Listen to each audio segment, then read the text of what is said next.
Praise the Lord. Another thing I want to talk about is that heavens obey covenants. Mbingu zinatii agano. Whether it is a demonic covenant or it is a godly covenant, heavens obey covenants. And I just wish to share this with us. Our forefathers who were ungodly were making covenants on behalf of us. And they were declaring that I and my generation, sisi hatutafanya hiki, sisi tutafanya hiki. Na sisi wa Kristo ambao tumemjua Mungu, very few of us make covenants on behalf of our lineages. Nilienda kutembelea ndugu mwingine na akaniambia, mimi watoto wangu sasa nimewaacha huru waamue whether to serve the Lord or not.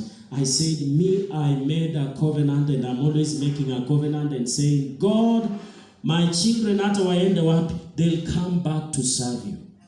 I make a covenant with God. I covenant my children, I covenant my grandchildren. Praise the Lord. Sisi tunaachilia watoto wetu, tunasema sasa wako huru. Unajua kwa Kristo mtu lazima afanye nini? Aamue. Did the fathers ask us? Walituachia tukaamua ama walifanya kwa ajili yetu? And they said, if we abasonje sokola kanota, and it's final. You grow up and you fall in that covenant and you walk by that covenant. Praise the Lord. You can do that for your children. You can do that for your generation. Make a covenant with God and covenant your children and say, and that is why Joshua said, you can make a decision whom to serve. But he did not say, I will serve the Lord. He said, I and my house. He made a covenant with the house. He covenanted the whole house and he said, I will not go alone. I will stand with my house. I and my house will serve the Lord. Praise the Lord. You can make a decision today and save your generation. You can make a decision today. Covenant your children. Covenant your generation to God. Praise the Lord. Bwana asifiwe. Dealing with a strong man is not an easy thing. First, before you deal with him, before later your sacrifice. I think nilianzia mbele, sasa narudi nyuma. You must offer repentance. Kuna vitu ambazo tuliingizwa ndani unknowingly. The Bible says Abraham offered a tithe to who? To Melchizedek. And the Bible talks about Levi, who was in the loins of Abraham, offering the same tithe to Melchizedek. Levi was a son of who?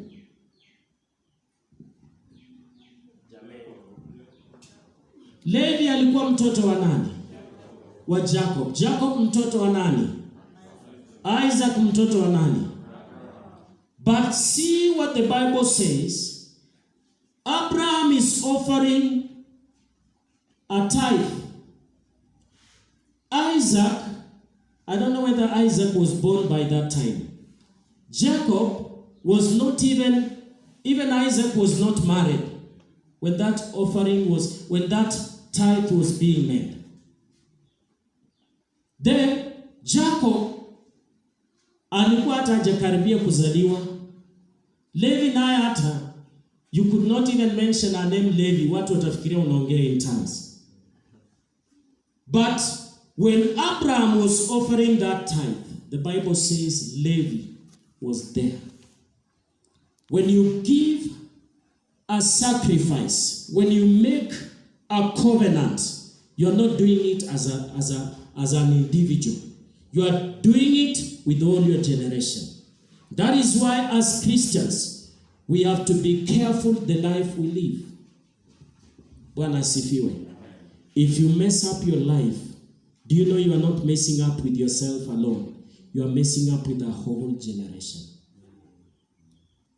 Ukiingiza bloodshed in your house, you are not doing it for you yourself. you are doing it for a whole generation. Praise the Lord. If you serve the Lord diligently, you are not doing it alone, you are doing it for a whole generation. If you bring a sacrifice to God, if you offer yourself as a sacrifice to God, you are not doing it alone, for a whole generation. Bwana asifiwe. Bwana asifiwe. And therefore our fathers, kuna vitu ambavyo waliingia ndani. Kuna covenants ambazo walifanya, and we have to offer repentance. Niliongea na ndugu mwingine na akaniambia, mimi najua nimeokoka na imeisha.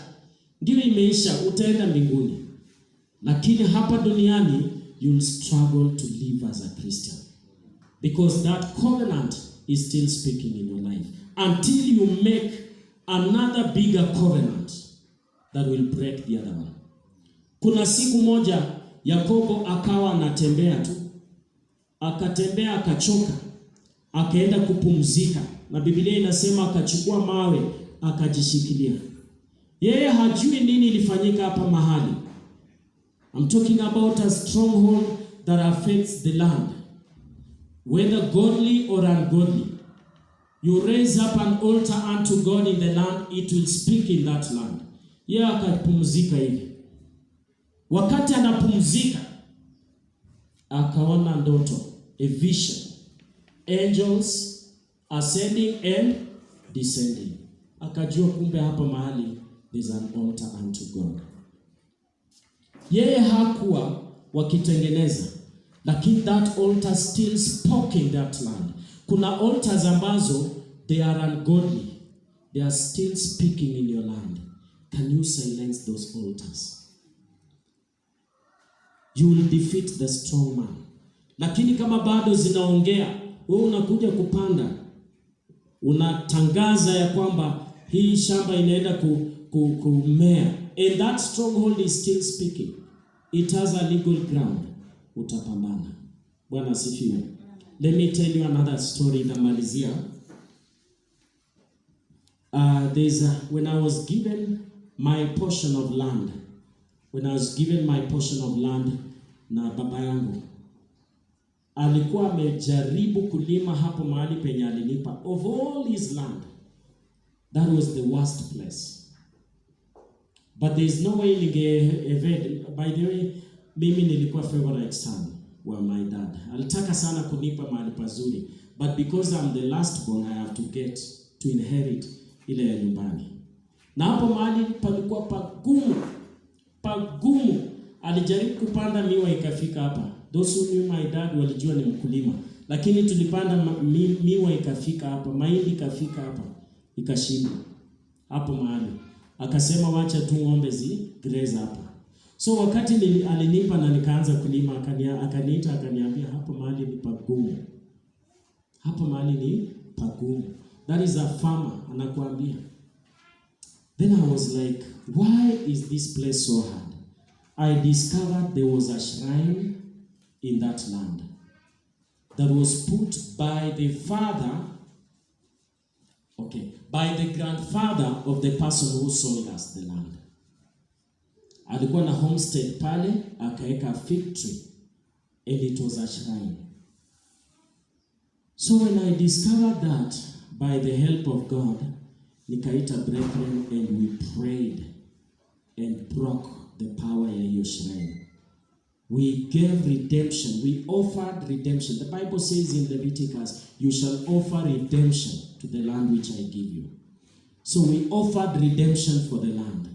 That was in the year 2001 or 2000. 2001 to hapo.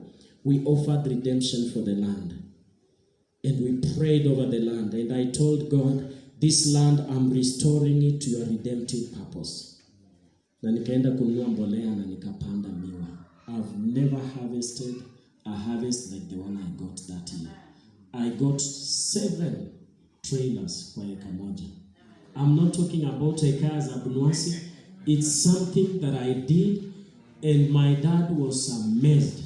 Akasema, kwa ukulima huyu kijana nimemheshimu. He didn't know what was happening. It was a stronghold in the land. This person from whom we bought, we are not his family members.